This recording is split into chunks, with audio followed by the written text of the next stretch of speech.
Scott, we're in South Wales ahead of the TNS game against Carmarthen. We'll come to more of South Wales in a moment or two, but let's go back in time to Scott Ruscoe, the footballer. You had a very successful career with the New Saints and elsewhere, but at what point did you think that you would then go into coaching when you finally hung up your boots? I suppose it was from a sort of early on in the career, really, of early 20s, whatever, that I always did enjoy the other side of it, whether that be from coaches that I'd been with and management that I'd sort of looked at and thought, yeah, I like the way they do things. And I always thought that I'd like to get into coaching and sort of a management role from early on. I always wanted to see myself continuing in football, because when it does come to an end, sometimes it's short and sharp and that's it, you're finished. So I've been fortunate enough to play on some very good managers. Early on it was the likes of Joe Jordan, Lou Macari, people like that at Stoke, John Rudge at Port Vale.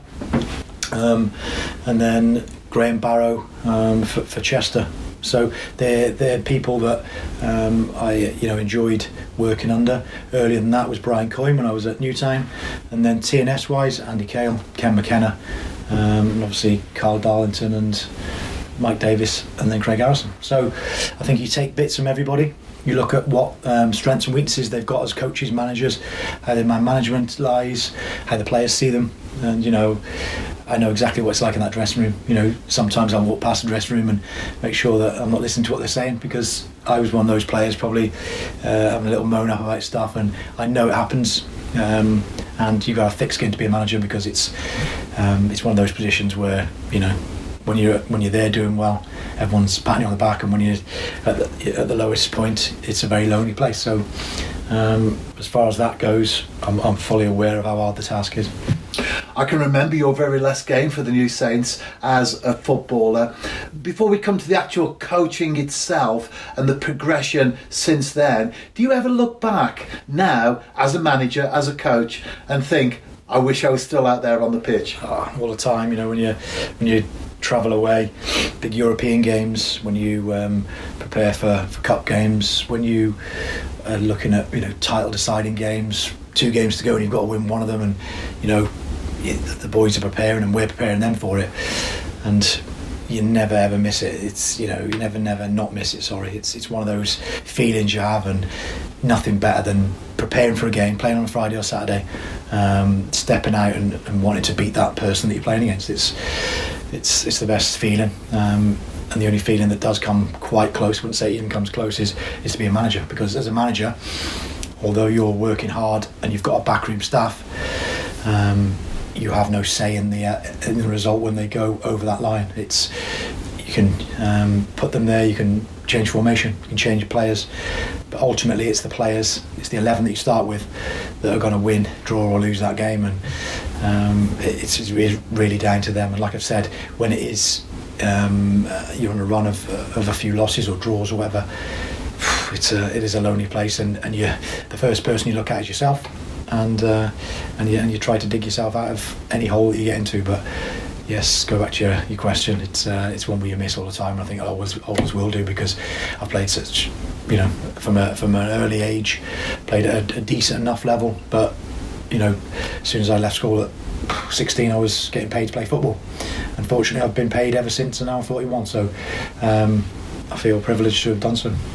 And the bad news is that you did have to leave the footballing side behind as a player. But the good news is that you immediately stepped into a role at the New Saints. How seamless was that for you personally? Well, it was late 20s, probably early 30s, where I started doing the academy stuff with the New Saints 12s, 14s, 11s. So I do that 2 sessions. Back then we were only doing maybe one night a week. I was doing one night, so I felt that was the best grounding for me, getting the academy set up, work with the younger children, and then slowly progress from there. Did the academy, and then took the role as head of youth, where I then was probably working on the B licence, and then very quickly after I'd sort of been doing the B licence exam, went for the interview for the A licence. So the B and the A crossed over quite quickly. Within probably a few months, I was starting the A licence, and that's a lot down to obviously the staff at the time with Mike Davis and Carl Darlington. Carl put me forward, obviously pushed me to go on the A. Said the club would like to do that, and I didn't have any second thoughts about doing it, because it was what I wanted to do. I was fortunate, early 30s or to mid 30s it was when I finished the A, but I passed that, and it's not a bad age to complete that as well. I then did the A Youth, so I've got the A Senior and the A Youth, which are two different courses and qualifications, which looking back it was very useful as well, because that gives you anything up to 21, and the A Licence Senior gives you obviously the senior pathway, 21 to however old you're playing football for. So at the time when Carl Darlington was working with us, huge help on that as well, which looking back I had extra help because he was part of the staff as well, so very good. Lots of experience there as far as qualifications are concerned. You became the assistant manager under Craig Harrison, and then very quickly you were then promoted when Craig moved on to the role as manager. Did you expect it to go so quickly from being a player to the assistant manager to actually the manager of the Champions of Wales? I'd always wanted to manage New Saints. I always managed, playing for TNS, being captain, playing, getting sort of record holder of league appearances, European. It's something you're proud of. And next step for me was, if I'm going to stay in football, I want to be the manager. That was clear, and that was clear when I went for the job when Craig got it. Obviously we're down to I think myself and Craig and maybe one or two others or whatever, but maybe looking back I wasn't ready then, because I still wanted to play football. And if I'd have been in a position where I would have just stopped dead and thought, do you know what, this is me going into coaching now, who knows what would have happened. But I think the club made the right choice, because if you look back at what Craig did, fantastic 5.5 years, whatever trophies he's won, and I learned from him as well. Similar age, but I think he'd had obviously a lot more experience than me in management and coaching, because he'd started a lot earlier anyway. So as far as the grinding's concerned, it was a very good starting place. And then up to the present time, or at least 18 months ago, because you then started the pro licence course. Yeah, I went for the interview. I was fortunate enough to get to the interview. I think it's 20? I think they take 20 on, 18 or 20 candidates. It's every 2 years. So if you think about the probability of getting on, very fortunate again to be involved with the New Saints, and that's one that escalated the chance for managers in our league to get on the pro licence. So if you look at that, finally got accepted on there, and it's 18 months ago. It's gone very quickly. It's been enjoyable and whatever. So it's the top award that we can get, that we can go to be a manager or coach in your national league, which is the prerequisite for European competition and whatever. So like I said, 18 months has gone, and Tuesday was my last contact for that course. And we've already said that we are here now in South Wales, Swansea to be precise, ahead of tomorrow's JD Cymru Premier game. Lots of travel involved for you, Scott, here in Wales. How did you manage to balance that with the responsibilities with the New Saints at Park Hall and beyond?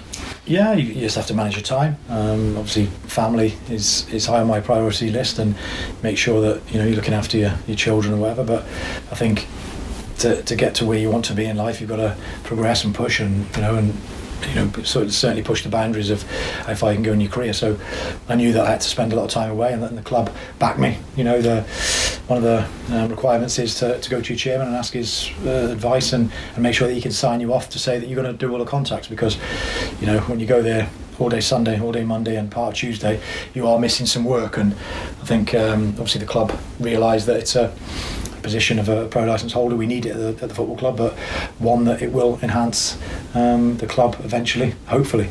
So they're very good at helping me with the time off, and it was every 6 weeks to 2 months going on the course. So it was one wherever would take the training anyway, and we'd only miss maybe a handful of training sessions. So in good hands with Steve and the rest of the staff anyway. So it was one where when it came round to it, some of the sessions you'd be like, oh, I've got the pro license again, because you've had maybe an away game that you'd come back late on the Sunday, but benefits the club and benefits me obviously as an individual.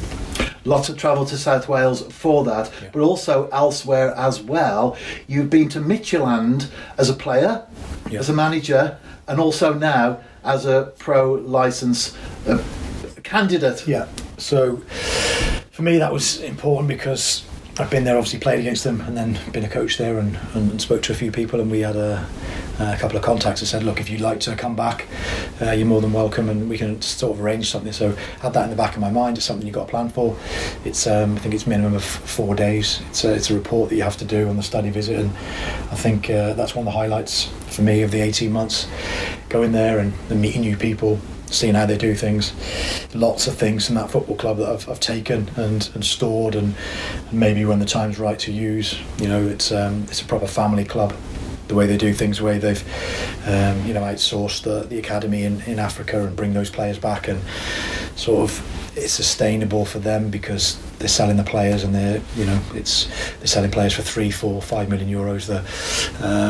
Paul Onuachu, the big 6'7" forward, he's now gone to Belgium, I think. Genk, I think he's got a move there. So decent money for Midtjylland. It's one that's working, and seeing it firsthand was excellent. Meeting the manager, firsthand, there was nothing that they said that I couldn't do.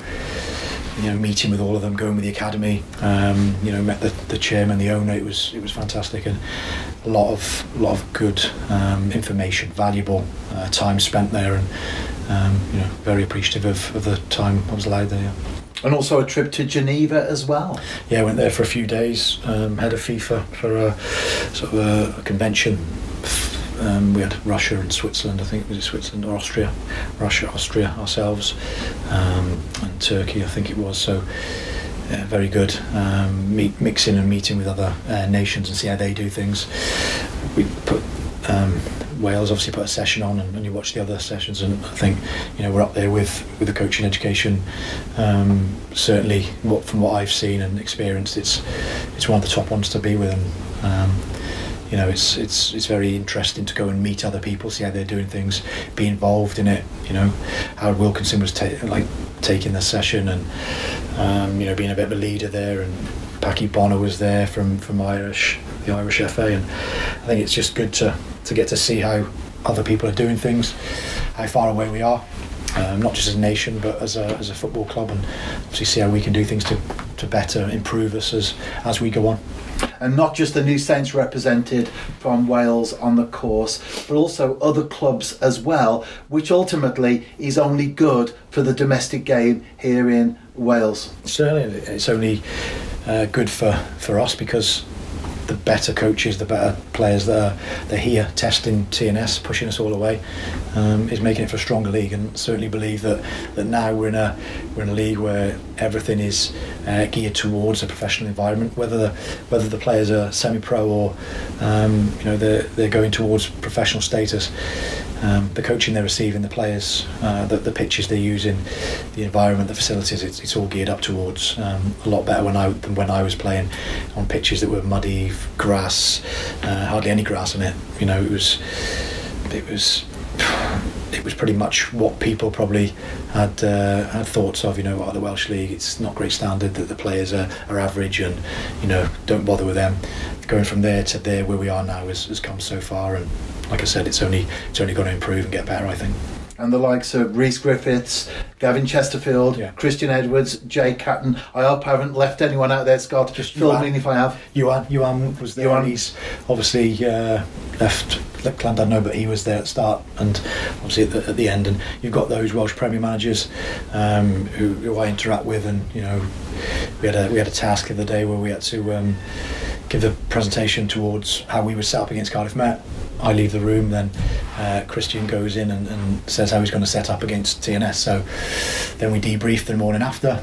It was a good job we got the 95th minute equaliser, otherwise I'd have been going there as a manager that's on the end of a loss, and you don't want that. So very fortunate that we did get that. I think from that game we deserved that equaliser anyway, but others to mention. We've got Chris Wilder, Premiership manager. It's not always that you'll mix with a Premiership manager of that status, and an excellent man as well, an excellent man manager, and a good all-round person. There's no egos in that course. There's no people that have obviously played the game at such a high level that they don't think they need to do the coaching. I think that's one thing where I take back and think everyone mucks in. They're a tight-knit group, and it's certainly benefited me, mixing ideas and thoughts that I've got from other coaches and managers.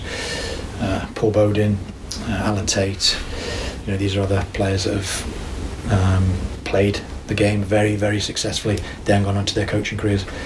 Alan Tate's just got the promotion he's gone to Swansea as a first team coach, and Paul Bowden promotion to go with the Welsh under 21. He's the Welsh under 21 manager. So if you look at where people start off in their journey on the pro licence, where they end up is usually far different.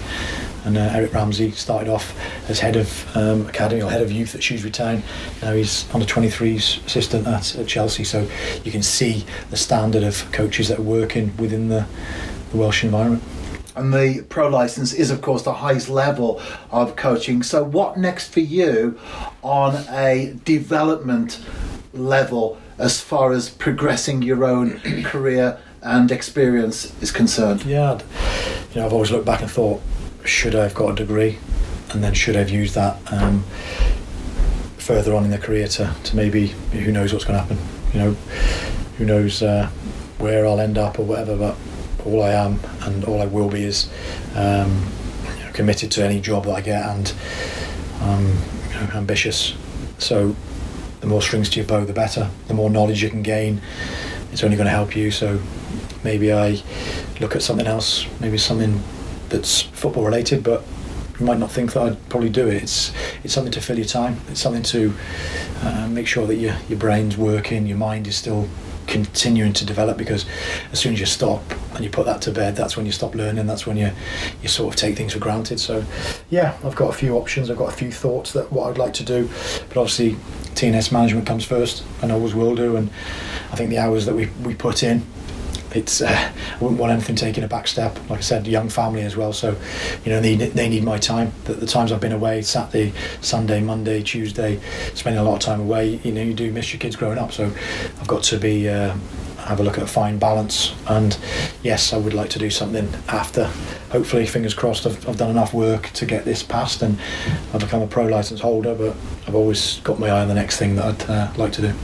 And finally, Scott, there will be, of course, lots of people watching this interview, including coaches themselves. Perhaps they're on a few levels back to where you are at the moment. What sort of advice would you give to a young coach, perhaps working in the academy system somewhere at the moment, maybe even not doing coaching yet, but they want to get onto that ladder? What sort of advice would you give generally? Yeah, I'd say that if I had my time again, I'd go through the qualifications even earlier, because it certainly makes you a better player. It makes your game understanding so much better of when to do things, why you're doing things. I think it'll prolong your career. It will give you that longevity to play longer, but also the more stuff you're picking up on the course about nutrition, diet, it'll help you tenfold. It's not just the technical stuff that you're learning on the course. It's what I should be doing, how I should be dealing with situations. And I think the earlier you can do your qualifications, the better. It will just give you so much more time to then go out and practice what you're preaching, get your experience. It's okay being a coach and a manager, but having no experience. I'm fortunate enough that in my first 2 years of management, I've managed in the Champions League and albeit qualifiers or whatever, Europa League, and you're coming up against top managers that where else can you gain that experience in your first 2 years as a very young manager? I think it's helped me doing the courses, it's helped me doing it from a younger sort of age. And if I go back to when I was only 19 or 20, I first took the step on the ladder because I did the Leaders Award. So I've gone from obviously the first step, which is 19, to then 41, and that's my age range. I would say to do it in a shorter spell would certainly help any individual. But you've got to coach. You've got to be out there coaching. Don't just do your qualifications and stop. You've got to be on the grass coaching and getting your hands dirty to make mistakes and to be better. Scott, thank you so much for your time this evening, and of course for the excellent insight into not just the last 18 months but the much wider perspective as well. And Trev?